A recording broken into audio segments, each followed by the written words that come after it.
Let's talk about everything I read in the last week. Batman number 7, which I also have the foil variant for it. I do like the way that this run is playing with a lot of Batman's villains in the Rogues Gallery. I also saw Matt Fraction's explanation of why the Joker is the way that he is, and I'll just kind of put that right here and you can pause to read it. It's a lot. I did also very much like this really cool like 4-page spread that they have going on. Let's see if I can show it off. But yeah, it just kind of pulls apart here into 4 pages, which I think is crazy. I don't think they've ever done this before. This is really hard to show, but you know, it's really cool. And it's obviously something you can only see for the physical edition. Batgirl 17, and I also got the foil variant for this one as well. This one is the start of a new arc. She comes back to Gotham. She suddenly has blood powers. I thought from the previews and the way they were like advertising this that the blood powers came from DCKO, but the way that this issue presents it is that it's because she has the blood of Wu, which is weird. Like that seems really random. I don't think that's ever been talked about. It's also funny because one of my biggest complaints is that it's too focused on like Shiva stuff. Like it really doesn't feel like Cass's story. It just feels like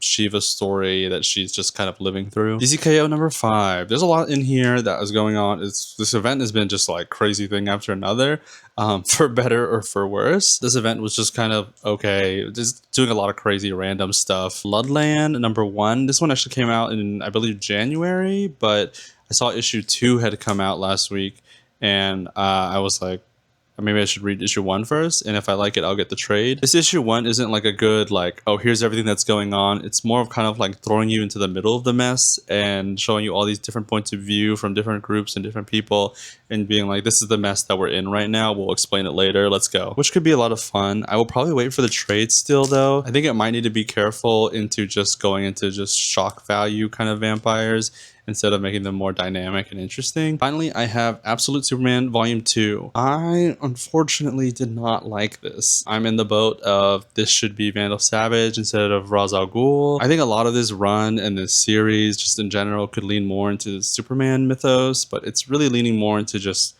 whatever. I feel like if they wanted to lean more into Superman stuff, it wouldn't be that hard. John Henry Irons could have fit in here somehow. Toyman could have fit in here. Metallo could have fit in here. There are plenty of Superman villains that could like level up to be very important and very crazy. So I really don't understand why they're not being utilized in this book when the opportunity presents itself, you know, with an alternate reality. But yeah, that's everything I read this week. So let me know what you guys read and let me know what you guys think.